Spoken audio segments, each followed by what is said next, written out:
मशरिक़ वस्ता से बड़ी खबर आ रही है, बल्कि ये कहेंगे कि इस वक्त गजा सिटी से बड़ी खबर आ रही है, जहां एक शदीद झड़प में इजरायली डिफेंस फोर्स यानी आईडीएफ के 11 फौजी जख्मी हो गए हैं, जिनमें से बाज की हालत नाजुक बताई जा रही है। जी हां, और यह हमला हमास की तरफ से किया गया है।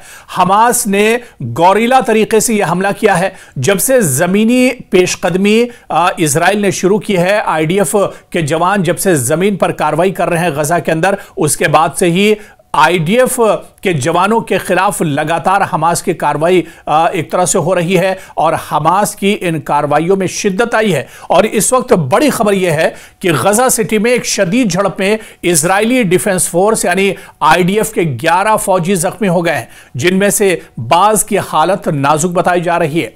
दरअसल ये पूरा जो हमला है, ये जो पूरा मामला है, शाम 5:25 के करीब पेश आया है। हमास के 5 मुसल्लह अफराद ने इजरायली फौजी चेक पोस्ट पर अचानक हमला कर दिया।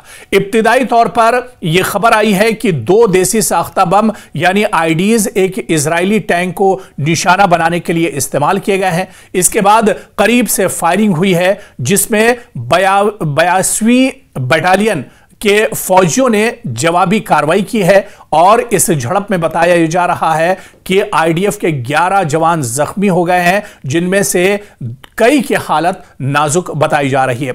और इसके बाद जैसे ही यह हमला होता है, उसके बाद इजरायली सिक्योरिटी फोर्सेस का एक काफिला, एक जो टुकड़ी होती है, वो रेस्क्यू करने के लिए पहुंच जाती है। रेस्क्यू की कार्रवाई फौरन शुरू होती है ग्राउंड जीरो पर, और इसके बाद जैसे ही रेस्क्यू कार्रवाई शुरू होती है, जो जख्मी जवान आईडीएफ के हैं उन्हें उठाने के लिए जैसे ही कुछ और फौजी, इजरायली फौजी पहुंचते हैं, रेस्क्यू कार्रवाई शुरू होती है, बचाने की कार्रवाई शुरू होती है। उसी वक्त हमास की तरफ से दूसरा बड़ा हमला किया जाता है और इस हमले में भी कई आईडीएफ के जवान जख्मी हो जाते हैं। और इन दोनों हमलों को मिलाकर 11 जवान जख्मी हुए हैं और कई जवानों की हालत इसमें नाजुक बताई जा रही है। और यह भी बताया जा रहा है कि जो आईडीएफ के जवान, जो इजराइल के सिक्योरिटी फोर्सेस के जो जवान हमास के इस हमले में जख्मी हुए हैं, इनमें दरअसल एक डॉक्टर है, यानी एक तिब्बी अफसर है, एक टैंक अफसर है, 3 टैंक अमले के अरकान बताए जाते हैं, जिन्हें एक तरह से निशाना बनाया गया है, जिनकी हालत नाजुक बताई जाती है। तमाम जख्मियों को करीबी जो इजराइल के हॉस्पिटल्स हैं, जो आर्मी के हॉस्पिटल्स हैं, उनमें आनन फानन में एक तरह से भर्ती कराया गया, जहां पर उनका इलाज चल रहा है। लेकिन यह भी सोर्सेस से जो खबर मिल रही है कि इन जख्मियों में कई की हालत नाजुक एक तरह से बनी हुई है।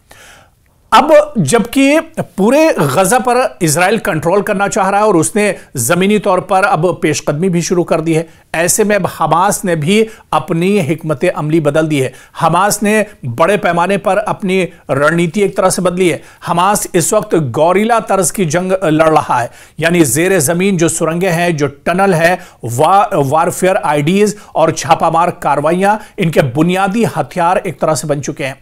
और जो माहिरीन हैं, जो एक्सपर्ट हैं, जो पहले से ही हमास को लड़ते हुए देख चुके हैं, हमास के मुजाहिदीन को, उनका मानना है कि गौरीला लड़ाई में हमास के जो लड़ाके हैं, हमास के जो मुजाहिदीन हैं, वो बहुत माहिर होते हैं और इसी वजह से जमीन पर हमास का मुकाबला करना बहुत ज्यादा एक तरह से इजराइल के लिए मुश्किल हो जाता है, क्योंकि वो मखसूस अहदाफ को निशाना बनाकर आईडीएफ को नुकसान पहुंचाते हैं और फिर महफूज तरीके से फरार होने की कोशिश करते हैं या फरार हो जाते हैं।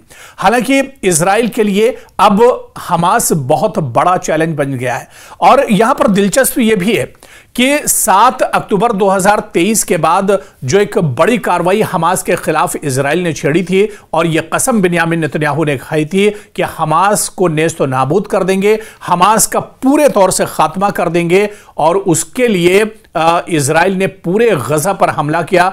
आईडीएफ ने पूरे गजा को तबाह बर्बाद कर दिया, जिसमें लाखों लोगों का कत्लेआम किया गया, बच्चों का कत्लेआम किया गया, खवातीन और बुजुर्गों पर जुल्म ढाया गया। और आज भी गजा पर लगातार बम और मिसाइलों से हमले किए जा रहे हैं, यानी आज भी कत्लेआम हो रहा है। लेकिन इसके पीछे सिर्फ और सिर्फ इजराइल का यह मानना था कि वो हमास को मिटाने के लिए इतने बड़े पैमाने पर हमले कर रहा है, लेकिन वो हमास आज भी जिंदा है और वही हमास और उसी हमास के जो मुजाहिदीन हैं, जो लड़ाके हैं, वो लगातार अब कहीं ना कहीं इजराइल के लिए मुसीबत बने हुए हैं। यानी मुजाहिदीन का एक छोटा सा ग्रुप, मुजाहिदीन की एक छोटी सी तंजीम हमास इजराइल के लिए अब सबसे बड़ा चैलेंज बन चुकी है। और पिछले 2 साल में, क्योंकि 7 अक्टूबर को 2 साल एक तरह से पूरे हो जाएंगे, और पिछले 2 साल में आप देखिए कि इजराइल इस हमास को खत्म नहीं कर पाया है, जबकि हमास को खत्म करने के चक्कर में तकरीबन 1 लाख लोगों का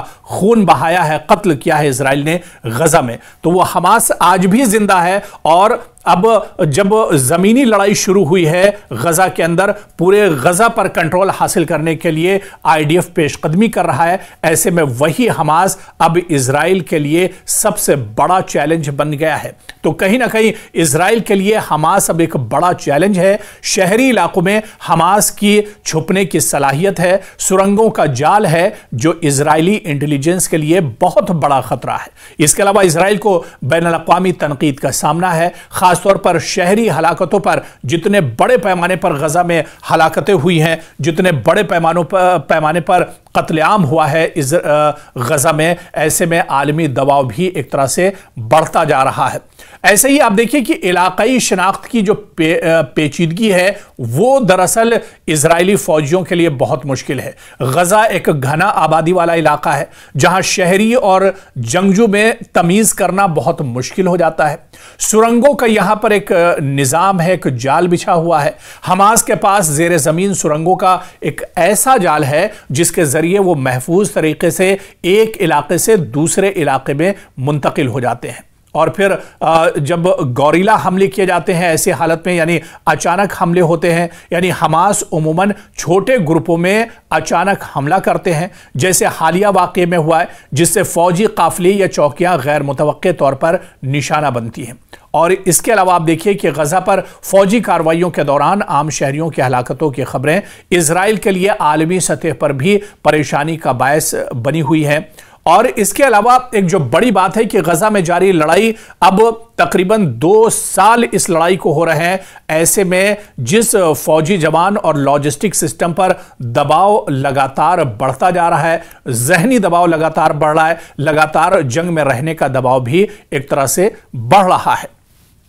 तो कुल मिलाकर अगर देखा जाए, अब गजा में इजराइल की परेशानियां और ज्यादा बढ़ती जा रही हैं, और कोई ऐसा दिन नहीं बचा है जब गजा के अंदर इजराइल और आईडीएफ के जवानों पर हमले न होते हों। हमास के मुजाहिदीन अब पूरी ताकत के साथ इन पर हमले कर रहे हैं, और ये हमले लगातार किए जा रहे हैं। कभी छुपकर, कभी रॉकेट के जरिए इस तरह के हमले किए जाते हैं, कभी गौरिला तरीके से ये हमले किए जाते हैं, कभी सुरंगों में छुपकर ये हमले किए जाते हैं। यानी कुल मिलाकर अब गजा के अंदर इजराइल के जो सैनिक हैं, जो जवान हैं, उनकी परेशानियां एक तरह से बढ़ गई हैं, और अक्सर हमास के लड़ाके इन्हें निशाना बनाते रहते हैं।